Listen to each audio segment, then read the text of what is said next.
ఆన్లైన్లో వచ్చే లైక్స్కి మన నిజ జీవితానికి మధ్య గీత చెరిగిపోతోంది. ఈ కథ దాని గురించే. అసలు ప్రశ్న ఇదే, లైక్స్ కోసం బతకడం మొదలు పెడితే అసలు జీవితం ఏమైపోతుంది? లైక్స్ కోసం బతుకుతూ మన నిజ జీవితాన్ని ఎలా పక్కన పెట్టేస్తామో ఈ కథ చూపిస్తుంది. ఇతను అర్జున్. టాలెంట్ ఉంది, కానీ ప్రపంచం మొత్తం ఆ ఫోన్ స్క్రీన్లోనే. ఇక ఈమె లేఖ. తనకంటూ ఓ గుర్తింపు లేదు. ట్రెండింగ్ ఫిల్టర్లే తన ఐడెంటిటీ.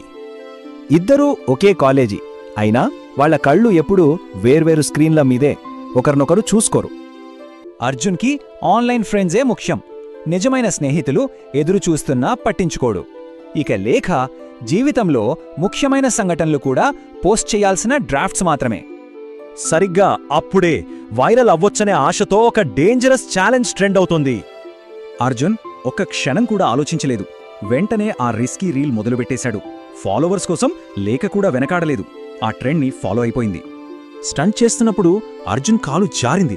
ఒక్క క్షణం అంతే, జీవితం తలకిందులయ్యేదే. ప్రాణం పోయేదేమోనన్న భయం, తను చేస్తున్న పిచ్చి పనేంటో అప్పుడు అర్థమైంది. అదే టైంలో తన కూతురు ప్రాణాలతో చెలగాటమాడుతుంటే చూస్తున్న తల్లి కళ్ళు కన్నీళ్లతో నిండిపోయాయి. అర్జున్కి ఒక్కసారిగా తెలిసొచ్చింది, ఒక్క లైక్ కోసం ప్రాణం పణంగా పెట్టాలా అని. లేఖ కూడా అర్థమైంది, వైరల్ అవ్వడం కన్నా మనల్ని ప్రేమించేవాళ్ల కోసం బ్రతకడం ముఖ్యమని. కొన్నాళ్ల తర్వాత కాలేజీలో ఇద్దరూ తమ ఫోన్లు పక్కన పెట్టి మొట్టమొదటిసారి నిజంగా ఒకరినొకరు చూసుకున్నారు. ఫోన్లు స్విచ్ ఆఫ్ చేశారు.